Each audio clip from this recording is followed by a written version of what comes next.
Hey everyone, Caddy here, and check this shit out, we're back at Kingdom Hearts. Yeah, sorry this took so long, the last game I talked about in the series was Kingdom Hearts 2, and that was 9 months ago. What? I can't apologise enough for the wait, everyone, but honestly, this wasn't ever going to be a Kingdom Hearts marathon. I was just going to look at all the games as and when I could, and because of that, there were so many games coming out since then that I wanted to talk about, and so many big games I had to dedicate more time to, so threw drum covers in to scratch your itches that, yes, that's why it took me so long to come back to Kingdom Hearts. With more Kingdom Hearts 3 news being made available day after day, I feel like we need to get this shit over with so that we're all finally caught up before any of that happens, but unfortunately that does mean playing through and watching everything we have available, including Kingdom Hearts RE Coded. And fucking hell, if there were ever a thing in existence that I can definitively say will put anybody off the entire universe of Kingdom Hearts and give them solid reason to call it out for overcomplicated, messy, cheesy, mushy, babyish dialogue and everything else people can criticise the series for, this is indeed the thing I can point my finger at. It almost feels like whoever directed the story for Coded listened to some of the feedback about the story nonsense from 1, Chain of Memories, 358 Days, and then 2,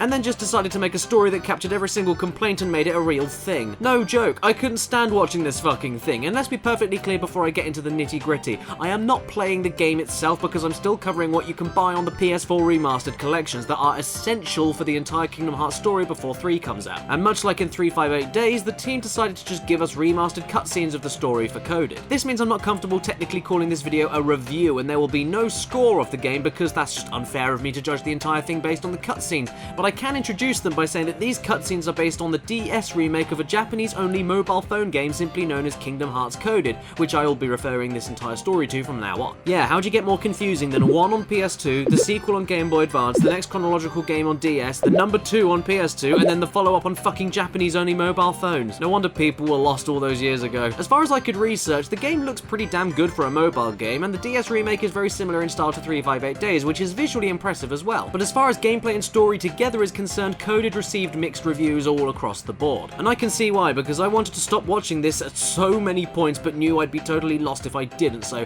here we are with another bridging gap story, and one that I'll try my best to talk to you about today. Spoilers, alright, okay, nice. The story of Coded takes place right after 2 in the fallout of all the events. Everything is calm but with an air of danger, and we spend the entire story with Jiminy Cricket, Mickey, Donald and Goofy as our main characters. In Kingdom Hearts 2, when Sora and the gang woke up after their rehabilitative slumber, in order to save their cool memories and shit to restore them back to normal, Diz, also known as Ansem the Wise, and Naminé in Chain of Memories decided to wipe Jiminy's journal completely clean, meaning that anything written about Kingdom Hearts 1 and Chain of Memories was taken away and just replaced with 2 words in the book: thank Naminé. While Jiminy is still trying to work out what any of that means, a new ominous sentence has appeared in the back of the book that nobody wrote in the physical world, meaning who better to look into it than King Mickey. In order to find out where the messages came from and figure out what any of it means, the king puts the journal through the datascape in order to scan it into viewable information so they can see what's causing the messages. Yeah, apparently, along with Jiminy writing everything down with a pen, Mickey explains that all of our past adventures are still kept safe inside the book in the form of data,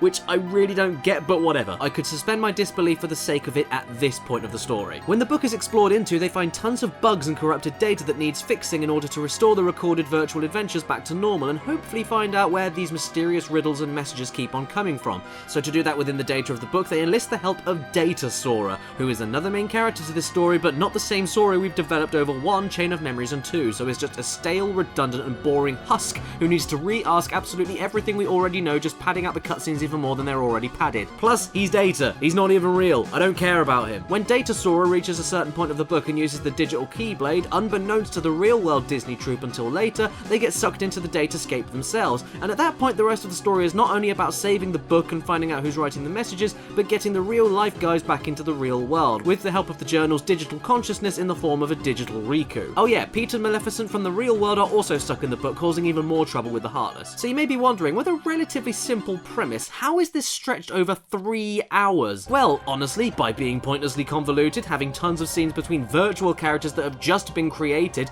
and throwing you once again into the same fucking identical worlds we have already seen from 1 and Chain of Memories. Agrabah, Wonderland, Traverse Town, Olympus, Destiny Islands, Castle Oblivion, everything's the same. So much of this story is dedicated to retreading old shit we already know for the sake of characters that don't even exist, and the real life characters stuck in the datascape aren't really saving the world as much as they are just trying to figure out who wrote a few sentences in a book, and that is it. I guess it's kind of tense not knowing if they're going to get back to the real world in time or not, but still, it's all within a virtual world. Why 3 hours of conversations that lead nowhere needed to be added in is beyond me. I mean, just the fact that the original adventures weren't only written down but recorded as data is weird enough. And if you think too hard about it, when did Jiminy have 2 books in the fucking first place? Didn't he just have the 1 book for Kingdom Hearts 1, wake up with it being completely empty in Kingdom Hearts 2, and then just use that same book to write everything down for Kingdom Hearts 2? I mean, did he change the book at any point and I forgot that he did that? It's been a while, I admit, and I'm more than willing to hold my hands up if I've forgotten bits and pieces like a dumbass, but I remember the stories very well, and even researched and reminded myself of everything that happened in Kingdom Hearts 2 briefly before watching Coded. I'm a fan of the Kingdom Hearts story, so did I forget that detail? Even the characters in the story have no idea what to make of any of it. What was that about? I got no idea. Instead of Chain of Memories, where the memory loss and repeated locations do make sense and integrate into the plot, making it slightly more forgivable to go back to all the same places we've been to before, now we have a Datasaur that doesn't know anything about what happened previously, so there's so many questions being asked by him and explanations from real-world Mickey that we already know, and it's all for the sake of finding out who wrote a fucking message in a book and nothing else. You are looking at the same repeated assets, characters, and worlds all over again from 2 other games, but they aren't even real, and with a Sora that acts like it's all fucking brand new and it's the 3rd time for us. Messages keep getting written into the book with spooky, ominous riddles, and the story does have a little bit of mystery, I admit. That's what kept me watching. Also, the question if the real-life Disney characters will even make it back to the real world, but 80% of it is all virtual, so I don't care as much as the game wants me to. And once it's revealed that the virtual Riku, acting as the journal's consciousness, is kidnapped by Pete and bugged into working for the dark side, it just becomes another get rid of the Heartless and escape plot, but since this all happens again in a virtual realm, it doesn't mean anything. It's just a random thing that some of the main characters from the series need to get out of in order to be around for the next chronological game. There's nothing that meaningful here, it's a roadblock story essentially, and until the extremely interesting last 20 minutes, that is how I felt the rest of the 2.5 hours of cutscenes went here. Yes, don't worry, I was going to talk about the last part because yes, that was genuinely quite interesting and extremely important to the story, but the rest of it, oh fucking no. The worst thing that happens to the actual characters we know and follow is the twist seeing that the gang were transported into the data world in the first place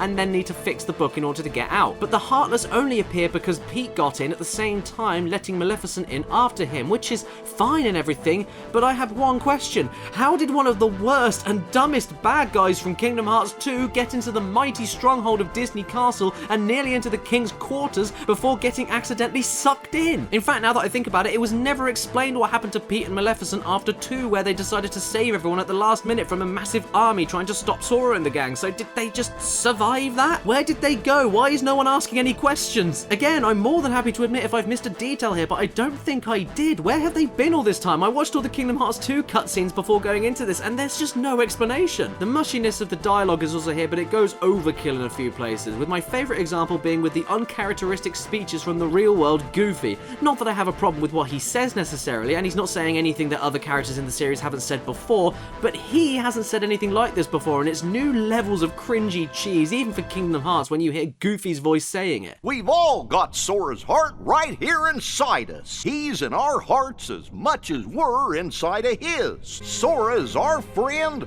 and that makes him our power. Let's say it together.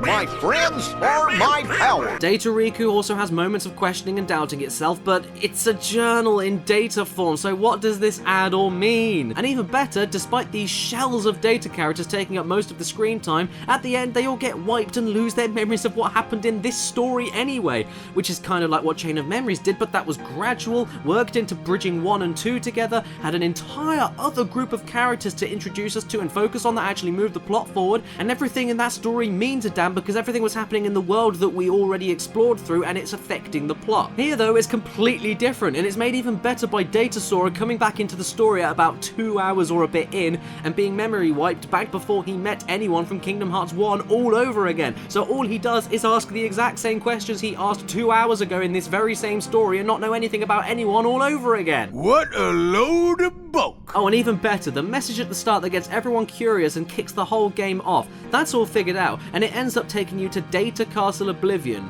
Okay.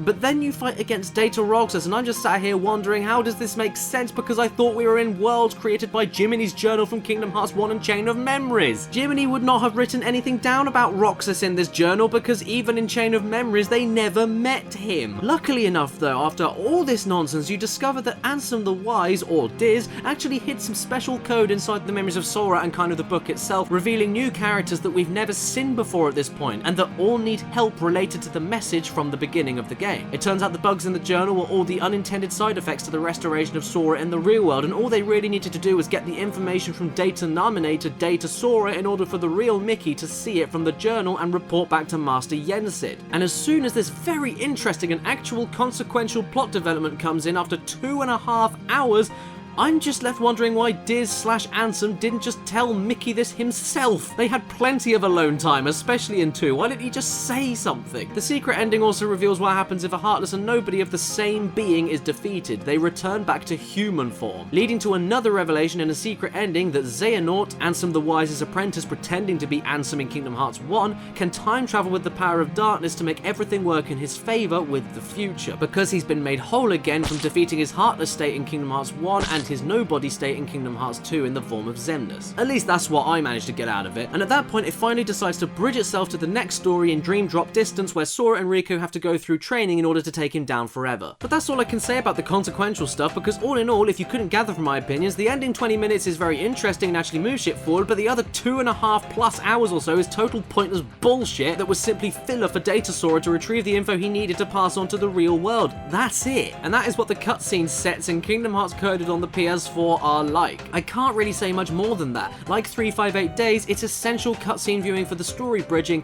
but unlike 358 Days, nothing was developed at all until the very, very end, which I really do like, and it hasn't got any enjoyable characters or situations to push the 3-hour runtime along. 3 fucking hours of the same shit, Jesus. At least, even if we lived in a world where nothing of any story importance happened in 358 Days, I enjoyed nearly every part of those cutscenes' 3-hour runtime, and it was genuinely pretty entertaining and interesting to me despite the tons of talking and ice cream on the clock tower. The character interactions were entertaining enough even if there was no story bits, which there were tons of. But here I just don't think that Coded has the entertainment value or the interesting story progression until the last tiny chunk of it. As I said at the beginning of this video, I'm not rating the game because I've never played the actual game itself, but despite looking good for a mobile and DS game, I can't imagine any of it being that good to the point of me wanting to seek it out to actually play it. And especially compared to 358 Days, it looks even more repetitive, but with no decent cutscenes, characterization or story bits to chew on in between and make the repetition all the more noticeable. Again though, I can't comment. I've never played these games, so you can tell me I'm wrong if you want to. And I suppose I can conclude this by saying that at least the ending of Coded got me hyped as hell for Dream Drop Distance,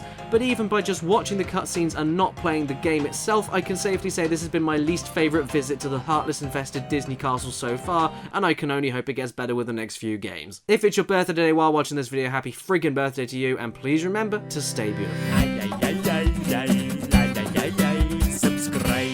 Thank you so much for watching this video on Kingdom Hearts Recoded, the cutscene sets at least, on PS4. I hope you enjoyed this video. Maybe you didn't, I don't know. I was pretty angry with this. I feel like I had my time wasted, but if you enjoyed it, that's fantastic. And special thanks to all the names on screen right now that have helped support this channel via Patreon and all of YouTube's demonetization nonsense and not being advertiser friendly and all that shit. And special thanks to the top tier supporters: Omama2, Basil, Patrick Ferguson, Robert Alamsha, I Have a Portal Gun, Gamer Man, Matthew Hubble, Chumbawamba, Cyberpunk Symphony, Star Ira Lance J, Sakari, The Pinkinator, Binary Code, Exopaz, Thomas Olson, Daniel Leon, Jane Ives, Mitchell Reed, A.D. Thornton Smith, Oblivion Rising, Ellen Rilpley, Kirsten B, QB, Nathan Young, and Nicole Gunara. Thank you so much, every single one of you.